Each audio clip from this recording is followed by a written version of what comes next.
저는 우리 교회가 참 좋습니다.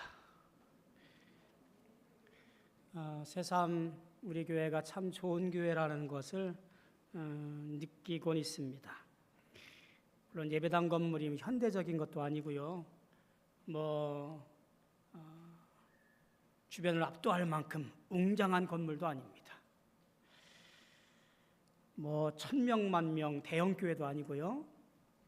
재정이 차고 넘쳐서 어찌할 줄 모르는 그런 교회도 아니에요. 우리 교회가 참 좋아요.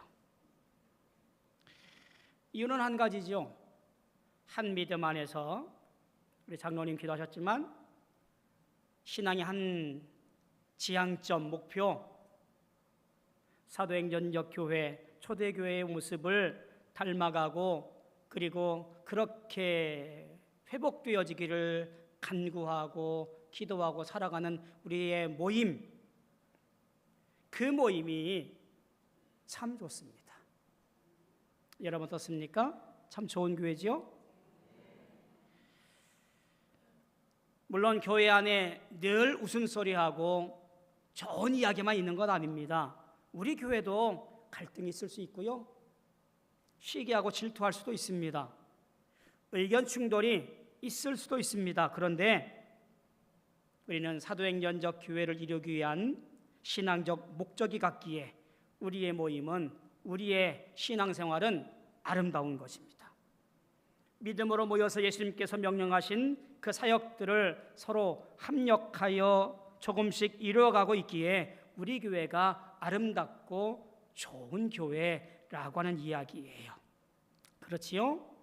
앞으로도 그래야 됩니다. 우리 교회 참 좋은 교회 되어지기 위해서 우리 모든 성도들이 함께 신앙생활하고 함께 돌보고 살피고 그래서 하나님이 기뻐하시는 교회 그렇게 만들어가기를 주님의 이름으로 소망하고 축복합니다. 오늘날 우리의 삶을 보면요, 수많은 경계 안에 살아가요. 그 경계가 뭐냐면요, 출신 혹은 학벌, 배경 혹은 성별 혹은 재산 또는 어떤 신념, 어떤 성향, 이런 것들이 사람을 나누는 기준이 되어져요. 어떤 사람은 SNS 프로필만 보고도 야, 이 사람이 어떤 사람이야 라고 딱 한번 판단한다고 그래요. 교회 와도요, 낯빛만 보고도 저 사람은 믿음이 좋은 사람이야, 저 사람은 믿음이 없는 사람이야, 이렇게 판단하는 것이 우리 인간의 가장 기본적인 모습입니다. 그런데 오늘 바울은 갈라디아 교회를 향하여 강력한 복음을 전해요. 이 복음이 뭐냐면 이런 겁니다. 복음이라고 하는 것은 말이야, 선을 긋고 경계를 만드는 것이 아니라 복음이란 우리 사이에 있는 선을 지우고 담을 허는 것이야. 그게 복음이야 라고 말하고 있는 거예요. 예수 믿는 우리가 오늘 갈라디아서에 나와 있는 이 말씀을 다시 한번 마음속에 잘 새기셔야 됩니다. 갈라디아 교회에는 문제가 있었습니다. 갈라디아 교회 안에 율법주의자들이 들어와요. 무슨 얘기냐면, 야, 믿음만으로 구원받는 것, 그건 완성이 아니야. 율법을 지켜야 그것이 구원의 완성이지 믿음만 가지고는 안 돼. 이런 것을 가르치는 율법주의자들이 교회 안에 들어와요. 바울 사도가 이런 율법주의자들을 대항하여 쓴 복음서가 말씀이 갈라디아서라고 하는 거예요. 무슨 얘기예요? 율법이 아니라 믿음으로 구원받는 것이야 라는 것이 갈라디아서의 전체적인 말씀이에요. 23절에 보니까 이렇게 말합니다. 뭐라고 말하냐면, 믿음이 오기 전에 우리는 율법 아래에 매인바 되고 계시될 믿음의 때까지 갇혔느니라. 이어지는 말씀에 24절에 보니까 그같이 율법이 우리를 그리스도께로 인도하는 초등교사가 되어 우리로 하여금 믿음으로 말미암아 의롭다함을 얻게 하려 함이라. 믿음이 오기 전에는, 즉 예수 그리스도로 말미암아 구원받는다라고 하는 이 진리가 오기 전에는 율법 아래에 매인바 되었고, 그것이 초등교사가 되어 우리로 하여금 믿음으로 인도하는 것이야 라고 말씀하는 거예요. 초등교사 무슨 얘기예요? 우리 전 성경에는 몽학선생이라고 번역을 해놨습니다. 같은 말입니다. 몽학선생이나 초등교사나 원어는 똑같아요. 초등교사가 뭐하냐? 당시 헬라 시대, 로마 시대에 만말로 있는 집 자녀들을 돌보는 사람, 그게 초등교사예요. 학교 갈 때 데려다주고 끝나면 집으로 데려오고 생활을 지도하는 거예요. 야, 길 건널 때 손 들고 길 건너, 친구들을 좀 가려서 사겨, 뭐 이렇게 생활을 지도하는 사람, 그게 뭐냐? 초등교사, 몽학선생이에요. 이들이 어떤 과목, 수학이든 국어든 뭐 도덕이든 이런 과목을 가르치지는 않았습니다. 율법은 우리를 그리스도로 인도하는 초등교사일 뿐이에요. 참 선생, 참 진리는 오직 예수 그리스도뿐입니다. 놀라운 반전이 25절에 나와요. 믿음이 온 후로는 우리가 초등교사 아래에 있지 아니하도다. 주인집 아이가 장성한 후에는 더 이상 초등교사의 지도를 받지 않는다라는 말입니다. 믿음이 생긴 후에는 우리가 더 이상 초등교사 아래 있지 않다는 거예요. 초등교사 아래 있지 않다라는 이 말은 율법의 지배와 속박에서 벗어났다라는 말입니다. 더 이상 율법이 필요가 없다거나 율법에 소용이 없다라는 뜻이 아니라, 의롭다함을 받은 이후에는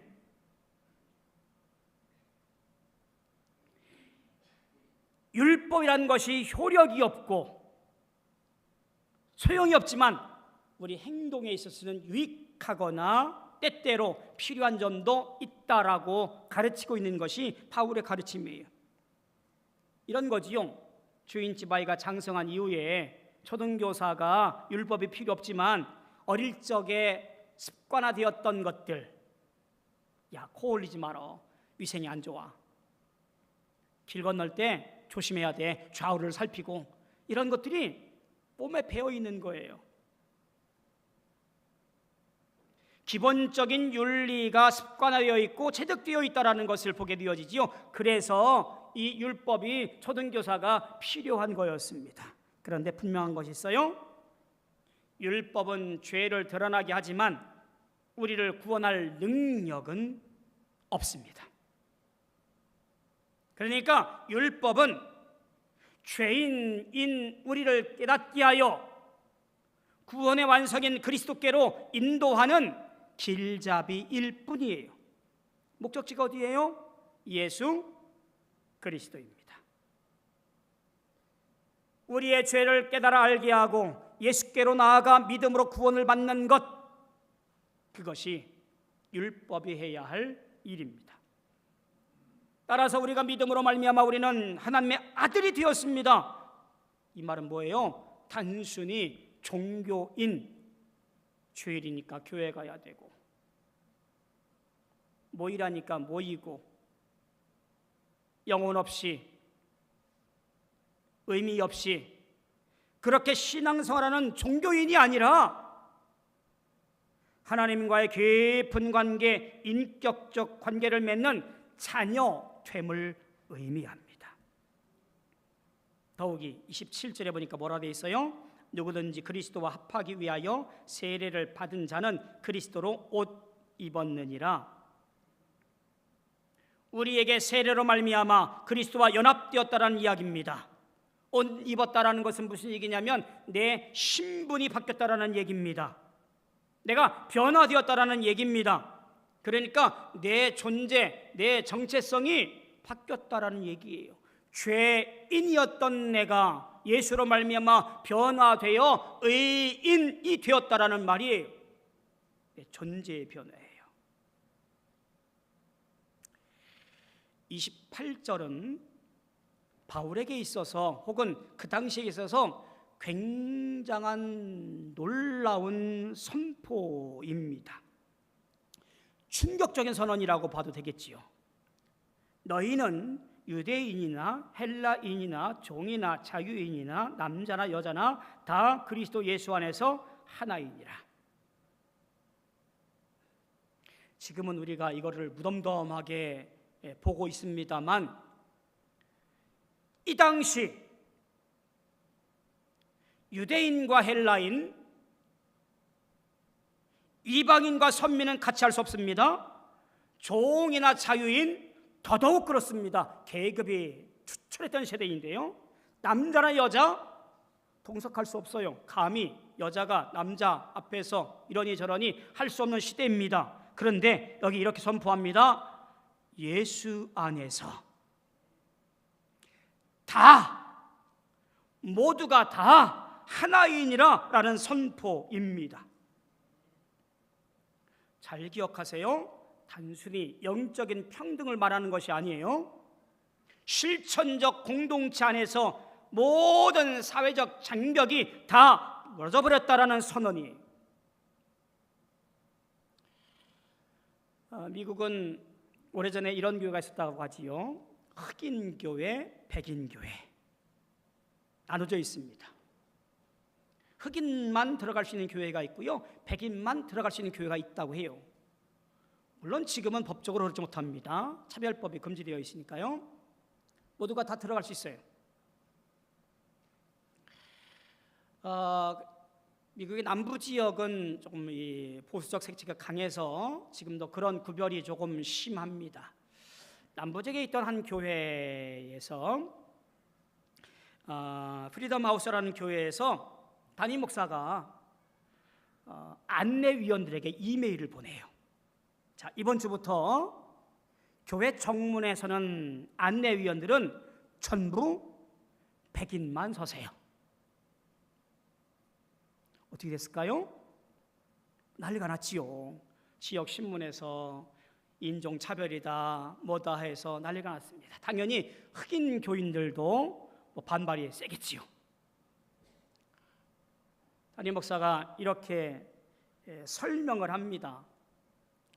가을이 되어지면 행사도 많고 또 새로운 교인들이 많이 오는 계절이다 보니 밖에서 볼 때 조금 그럴싸한 사람들, 좀 뭔가 폼나는 사람들, 그런 사람들이 서서 안내해야 되지 않겠냐. 그러니까 백인들이 서서 안내하고 교회를 소개하는 것이 더 낫지 않겠냐. 뭐 이런 얘기로 시끌벅적했습니다. 모두가 다 그런 건 아닙니다. 저희 큰아들이 이제 이번 주 이사를 해요. 이제 이번 주 예배를 드리고 사임을 하고 미국에 있는 두 교회로 파송을 받습니다. 지금 있는 교회에서 한 1시간 정도 떨어진 시골 교회로 들어갑니다. 두 교회인데요. 한 교회는 20명 모이고요, 한 교회는 9명 모여요. 한 동네인데요, 하나로 뭉치질 않아요. 같은 감리교회인데 서로 따로 드려요. 그리고 한 달에 한 번만 연합 예배를 드려요. 교인들의 구성은요 전부 백인이에요. 60대 이상 백인들만 모여서 예배드리는 교회입니다. 자, 한번 생각해 보세요. 기가 막힌 상황이잖아요. 백인들만 모여서 예배드리고 있습니다. 이들은요 우월주의가 대단해요. 그런데 그 교회에 담임 목사로 누가 오는 거예요? 여행 한번 안 가본 북동아시아의 한국이란 나라에서 유학 와가지고 이제 갓 졸업한, 물론 감리사가 파송을 했지만 30살 초초반의 애띤 목사가, 황인전 목사가 담임 목사로 오는 거예요. 우리로 말하면 캄보디아에서 애띤 목사님이 우리 교회 담임 목사로 온다고 생각을 해보세요. 상황이 어떨까요? 쉽지 않아요. 이 교회는 감리사가 파송했기에 이 30대 초반의 애띤 목사를 담임 목사로 받아들여요. 회의를 거치고 인사구역회를 마쳐서 담임 목사로 인정을 하고 인터뷰를 하고 주택을 제공하고 두 교회가 생활비를 반반씩 부담해서 담임 목사에게 제공을 하고, 더 중요한 것, 지금은 학생 비자예요. 이제 종교인 비자를 낼 수 있도록 모든 서류를 만들어서 제공을 하는 거예요. 그래서 그 미국 땅에 종교 비자 신분을 가지고 살 수 있게 된 거예요. 이게 별거 아닌 것 같지만요, 대단한 거예요. 한번 생각해 보지요. 우리 교회를 생각해 봅시다. 어느 날 우리 교회에 동남아시아 지역의 사람이 한국에 와서 일을 해보겠다고 꿈을 갖고 한국에 도착을 했습니다. 마침 정착한 곳이 창안동이라고 칩시다. 근데 먼저 있던 데서 기독교인이었기에 교회를 찾아보니까 창안동 교회가 있네. 우리 교회를 찾아와서 예배를 드린다고 합시다. 피부색도 달라요. 한국말도 어눌해요. 익숙하지 않아요. 우리는 일을 어떻게 할까요?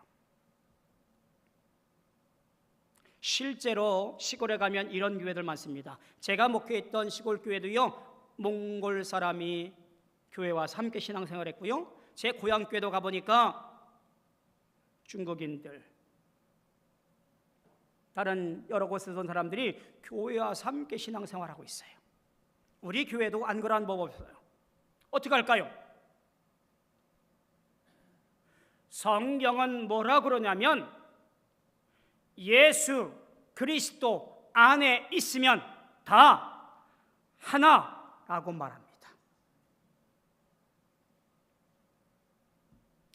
유대인과 헬라인, 인종과 종교의 차이를 말하는 거예요. 종과 자유인, 계급과 경제적 차이를 말하는 거예요. 남자와 여자, 어떤 젠더와 역할의 차이를 말하는 겁니다. 교회 안에 신앙의 한 본질, 예수가 나의 구세주로 고백한 사람이라고 한다면 하나라고 선포하는 거예요. 누가 이 교회에 오래 다녔느냐, 누가 더 오래 믿었느냐, 이런 것이 아니라 예수 그리스도 안에서 하나의 공동체로 살아가는 것, 그것이 바로 신앙 공동체라고 하는 거예요.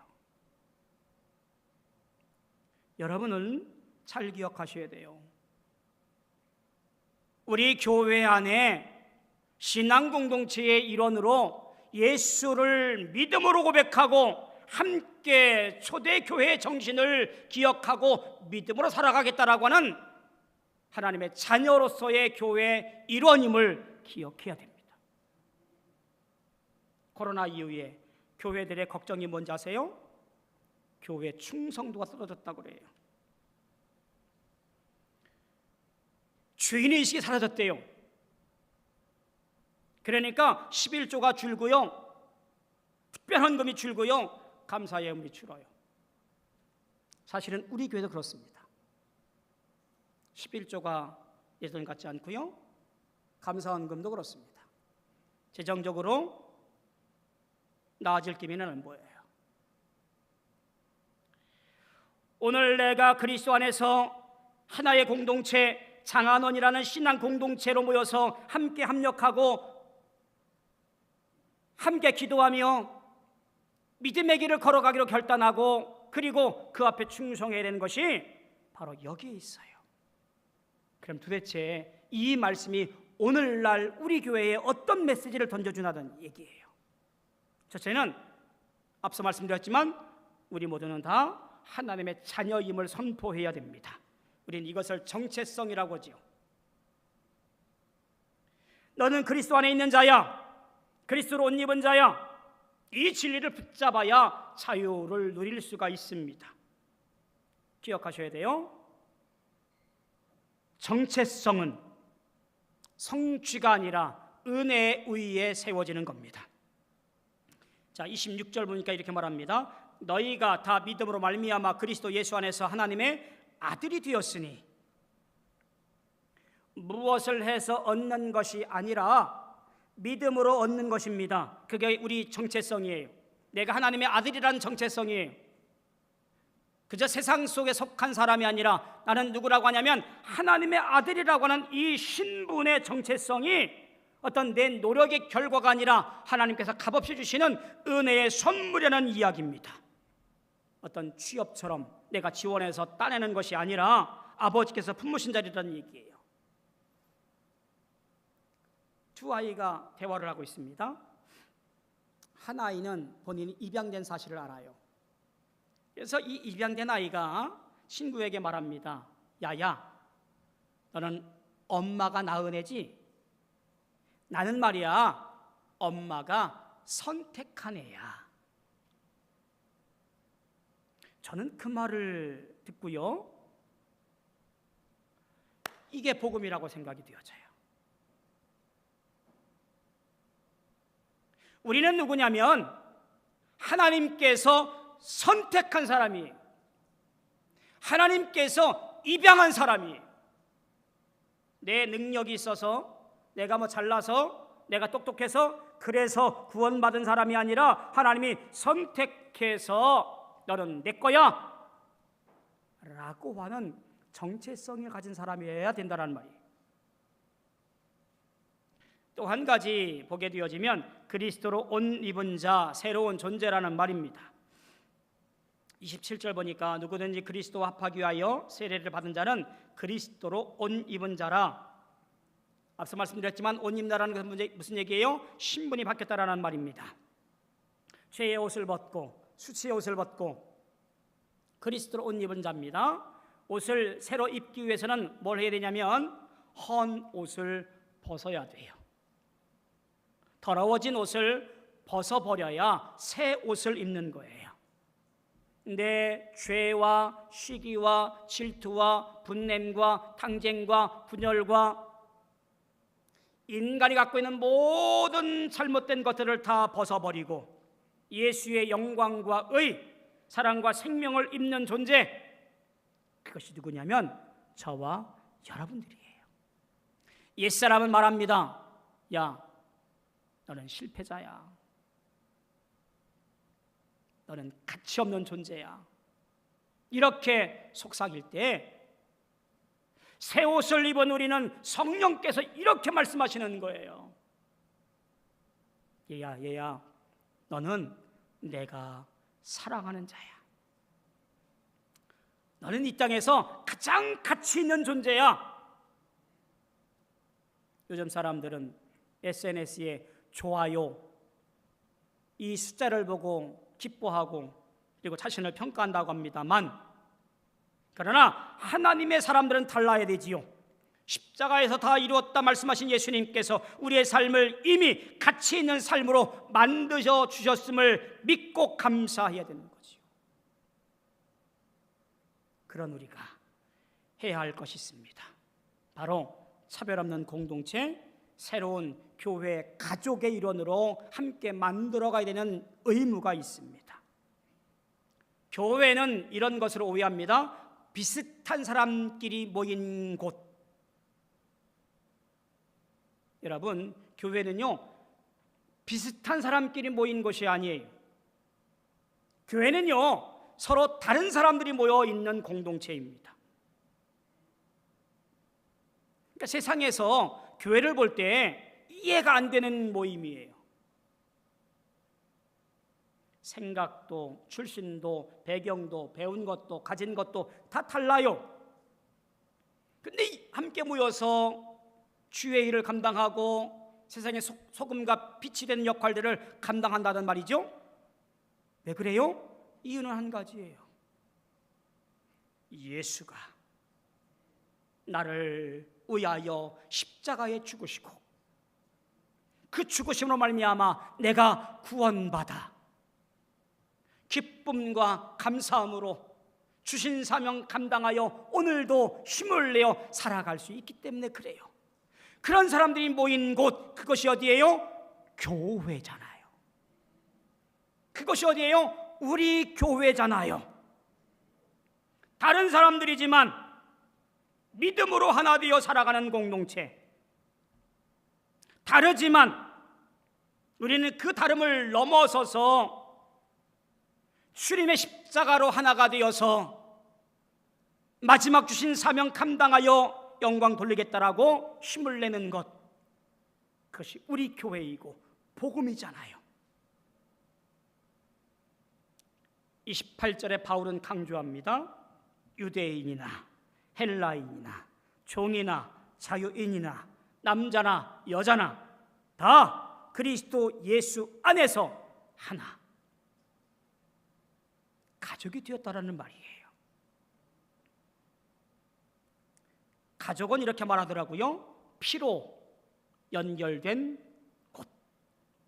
그럼 교회는요, 예수의 피로 연결된 가족 공동체예요. 저는 우리 교회가 그러하기를 소망하고 또한 기도합니다. 신앙 공동체 안에서 진짜 가족이 되어져 살아가기를 소망합니다. 그래서 살피고 돌보고 함께 울고 함께 웃고 함께 믿음으로 주님이 기뻐하시는 일을 만들어가는 그런 공동체, 그런 모습들이 우리들에게 나타나기를 소망합니다. 자, 이런 자에게 어떤 역사가 일어나요? 29절에 보니까 너희가 그리스도의 것이면, 즉 하나님의 뜻 가운데 신앙 공동체가 되었으면 곧 아브라함의 자손이요 약속대로 유업을 이을 자니라. 유업이라는 말을요 오해하지 말아야 돼요. 어떤 구원의 티켓, 미래 천국 이런 거 말하는 거 아닙니다. 아브라함의 약속된 유업이라고 하는 것은요 이런 겁니다. 너를 통해 모든 민족이 복을 받을 것이야. 이 말이 지금 나를 통하여 나타내 보여지는 것, 그것이 유업으로 보여집니다. 그러니까 오늘 내게 주신 은혜를 가지고 내가 그 은혜에 감격하고 복음의 사람으로 살아 이 땅에서 아버지의 뜻이 이루어지는 삶, 즉 복의 통로로 살아가는 것을 소명으로 삼는 것, 그것이 바로 유업이라 그런 거예요. 우리가 살아가는 방식과 세상은 달라요. 세상은 움켜쥐려 하지만 우리는 뭐예요? 손을 펴서 나누어 주려고 하는 것이에요. 그것이 바로 오늘날 우리가 살아가야 할 유업의 모습입니다. 그 옛날 웨슬리가 이렇게 말을 했다고 해요. 나는 이 세상에 오직 한 일을 위해 왔으니 곧 영혼을 구원하는 것이다. 바울은 율법이 아니라 예수 그리스도만이 충분하다고 외쳤습니다. 웨슬리는 그 복음을 모든 이에게 전하여서 계급과 신분과 지식의 차이를 넘어서는 성결의 공동체를 세워간 거예요. 저는 우리 교회가 선 긋는 곳이 아니라 그어져 있는 선도 지우는 곳이 되어지기를 소망합니다. 다양한 배경을 가진 이들이 모였지만 그리스도 예수 안에서 하나의 공동체로 살아가기를 소원해요. 우리는 다 하나의 자녀이기 때문에 그렇습니다. 우리는 다 그리스도의 옷으로 입은 사람들이기 때문에 그렇습니다. 우리는 다 약속의 상속자이기 때문에 그렇습니다. 그리스도 안에서 하나됨을, 즉 복음을 다시 붙들길 원합니다. 그리고 그 복음의 삶으로 증언되어지는 우리 모든 성도들 되기를 소망합니다. 여러분이 있는 곳마다 이 놀라운 일들이 펼쳐지며 하나님을 기쁘시게 하는 저와 여러분들 다 되어지기를 주님의 이름으로 소망하고 축복합니다.